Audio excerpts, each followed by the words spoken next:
markers.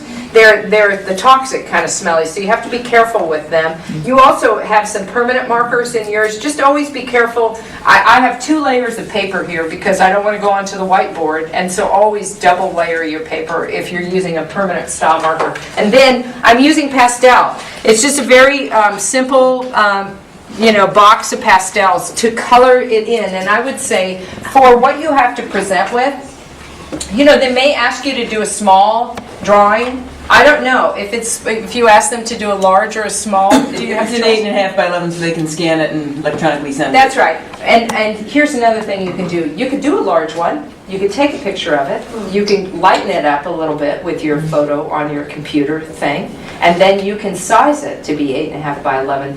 And voila! If you save it as a large enough file, then you can print it out. It'd be gorgeous.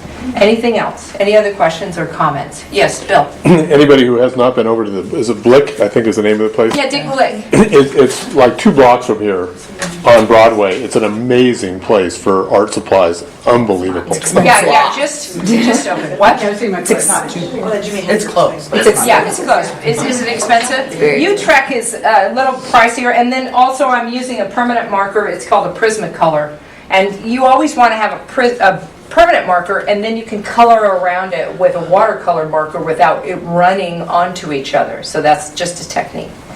Anything else? Okay, so what? I noticed you have everything in uppercase. Yes. And that makes a huge difference in the...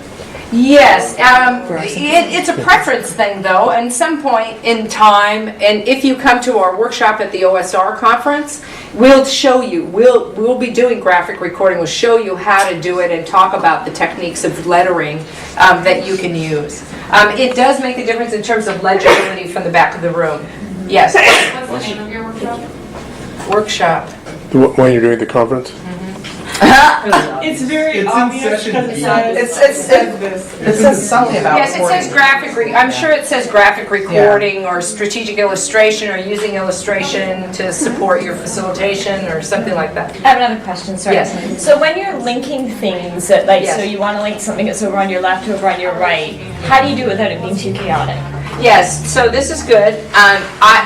This is my recommendation. That mind map that you do, you're going to want to do a draft of it. Do a couple of drafts so that you organize things near where you want to link them.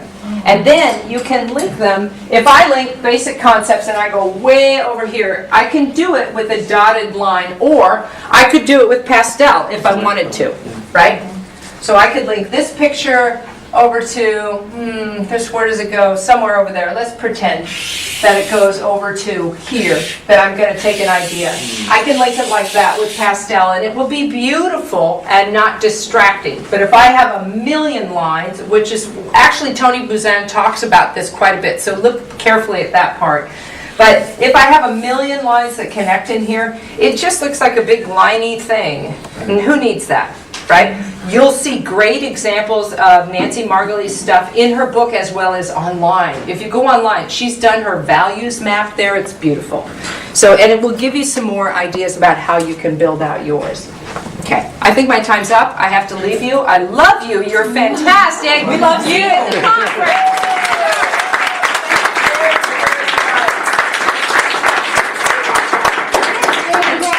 Thank you.